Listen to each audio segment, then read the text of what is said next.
Welcome, fellow confidence crusaders, neuro nerds, and success equalizers. This is your podcast, Real Confidence. I'm your host, Alyssa DeVere, and I'll be sharing a bit of basic brain science, some surprising social secrets, and a touch of tough love. Why? Because I believe confidence is everyone's fundamental right and choice. So let's get to it. This is a sister podcast or brother podcast to the one I did that talks about how to say no with confidence. We're going to talk about the opposite, which is how to say yes with confidence. Now, I would make the case that yes is often easier to say than no in most cases, because yes is allowing us to belong, is allowing us to join something, allowing us to confirm somebody else and subsequently have them like us better. So in many cases, we might really want to say no, but we say yes instead. Sure, I'll go to that movie. Sure, that looks great on you. Yes, of course we can see your parents this weekend. What, Chinese food? Yeah, that'd be great. And all along, all we want to do is stay home by ourselves reading a good book or something of that nature, right? So we say yes to appease, to fawn, to give somebody else reason to think that we like them and subsequently they should like us. Right out of the gate, you can see the difference here. When I talked about when people say no, there's some reasons why they typically do it. Either they're defending their expertise, their ego, or they're confidently saying no. But when we say yes, there could be very different reasons.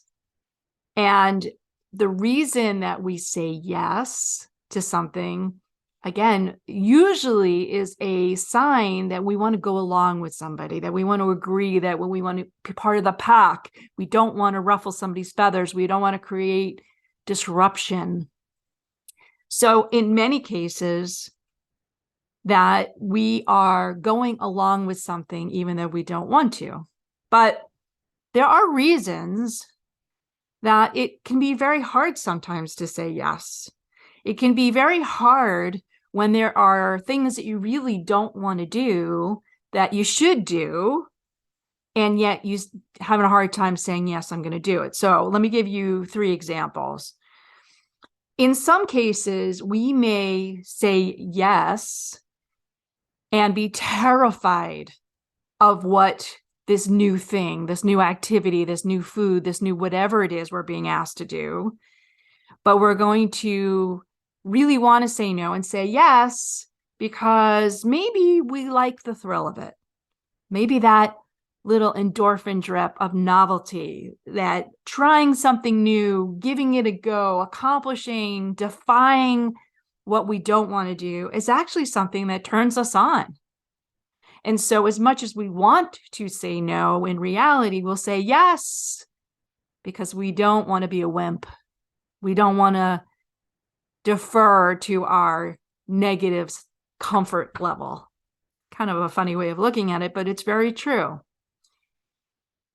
In some cases, people really like having that limelight. They like showing off, in fact, so that even though in their heart is pounding and they really don't want to do whatever they're being asked to do, here, try this slimy, ugly looking food. They'll do it anyway, just to come across as brave, just to come across as somebody who's adventurous and who doesn't fear anything. We actually will wind up saying yes. But whether we're doing it as a way of showing off or getting that adventurous dopamine drip, those are not really confident decisions. Those are, by definition, reactions to things that our brain wants to get that adrenaline going. We want that thrill. And subsequently, I will make the case that those are not conscientious, confident decisions. When we make the decision to say yes, despite our fear, despite our concern that we may look or feel stupid afterwards, despite our fear that we actually may fail. When we make the decision to say yes to something that's unknown, that's scary, but we do it anyway because we say to ourselves, I will learn from this. I will have an experience that will benefit me somehow, some way, then we're saying yes with confidence. So again, if we are saying yes because we're just trying to be, quote, brave, and I very, very, very big difference, want to state the big difference between being brave or courageous and trying to be kind of have bravado, if you will, saying, I'm going to do it anyway. I'm going to run into the burning house and rescue the cat because I'm going to look great and it's going to make me feel good. Or I'm going to run into the house because, I got to just do this. There's no thought involved when you're courageous. You're really just doing something to overcome the fear, to get through it for whatever reason that may not even be in your head at the time. Save the cat, look good, be a hero, have people like me, get a little bit of dopamine drip, climb the mountain because it makes me feel like I'm, super strength or whatever. That's courageous. That's courage. That is different than confidence. Confidence, the difference is very, very significant. Confidence says, I really don't want to do this. It doesn't feel like I want to do this, but I'm going to do it. I'm going to say yes. I'm going to try this new dish. I'm going to go and try this new thing. I'm going to do something that somebody's asking me to do because despite my fear, I should do this. I want to learn from it. That's the difference. Now, how to do it is a whole different story. So as usual, we're going to take a quick break, give our sponsors a little bit of love, and then we're going to come back and talk about how to say yes with confidence. We'll be right back. This podcast was sponsored by the American Confidence Institute. ACI uses basic brain science to teach you not what, but how to think with more confidence. ACI is endorsed by top universities and business experts, and it is accredited by the Society for Human Resource Management and the International Coaching Federation. Learn more about ACI's uniquely empowering keynotes, workshops, online training, and coaching certification at www.americanconfidenceinstitute.com. Okay, so the steps to having the confidence to say, yes, I will do this thing, even though it scares the poop out of me, is very similar. In fact, it's identical, the process, to what I went through on the other podcast when we talked about how to say no with confidence. And it starts with a very simple thing that I can say, but I recognize that it is not always easy to do, which is stop yourself in your tracks when you're starting to wig out. When you're saying to yourself inside your head, I really don't want to do this, but I should do this, and you're having that internal conflict, that's the moment your amygdala is screaming at you saying, hey, you may fail, you may feel regret, and you may actually be rejected if you say yes to doing this and you look like a moron, or you hate what you're about to eat and you can't swallow it, or whatever the consequences of saying yes. That's your amygdala saying, beware, danger, if you say yes. Now that feeling, that itchy feeling, that discomfort, it's a split second, but when you start to recognize it, it's almost like being in the Matrix. It starts to slow down the more often that you start to catch yourself, and you start to get really good at feeling that. And when you feel that discomfort, that nervousness, that anxiety, that's the moment of truth that you're going to say to yourself, why don't I want to say yes? Or why do I want to say yes?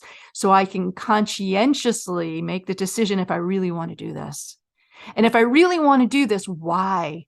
What is the motivation? What is the outcome? What is the value of doing this thing that is making me feel nervous? So let's just say somebody says to you, hey, why don't you try this ugly, gross looking thing that smells bad because I think you might like it. And you're like, oh, I really don't want to try this, but I don't want to look shy. I don't want to look weak. I don't want to miss the opportunity to try something new, whatever the excuse is. And you're going through in your head and you're saying this, I don't know if I really want to try this. You might come back and say to the person, that's interesting. Why do you think I'm going to like this? Like, what is the rationale? Why do you want me to try this? Or can you give me more information about what's in this dish? Again, you start to ask yourself more discreetly, like, what is it that I am worried about? Is there a spice in here? Is there something that I might be allergic to, that I don't like, that I don't want to try, that I'm not interested in trying? I am a very adventurous eater. My family knows this. I'm out there. And needless to say, anything is pretty much tryable as far as I'm concerned, with the exception of strange, or I should say unusual meats. I'm not terribly adventurous with meat, whether it be rabbit or venison or even like snake meat or shark meat or anything that's like meat oriented. Like that causes me to wig out. Now, why? I don't know, honestly, if I've had a bad experience or what, but it just is that moment of, ooh, I don't know if I want to really eat this. Give me a weird vegetable, give me a weird fruit, a weird drink even. I'm all in, but a weird meat? So it is that moment of reckoning of, do I really want to try this? And in that reckoning moment, the question I always say to myself is, what's the worst thing that can happen? I'm not going to be allergic to it, most likely. I haven't been allergic to any meat so far. Do I really want to try something for the sake of trying it? And my answer to myself is always like, yes, if you don't like it, don't eat anymore. Or if you're really not in the mood, you have an upset stomach, you're too full, whatever, that's okay. Punt, maybe next time. But be conscious about why you're making that decision to say yes or to say no. Now, part of the time, it can be really easy like that. But part of the time, it may be a lot more complex. Let's say that you're at work and somebody's saying to you, we have this new job or this new task that needs to be done, and we think you should do it. And you're saying to yourself, I don't know what the hell to do with this. I've never done this before. Why me? All these questions, right? So again, that itchy, scary, nervous, anxious moment, your amygdala is screaming at you, if you do this, you could really fail. You could look like an idiot, blah, blah, blah, blah.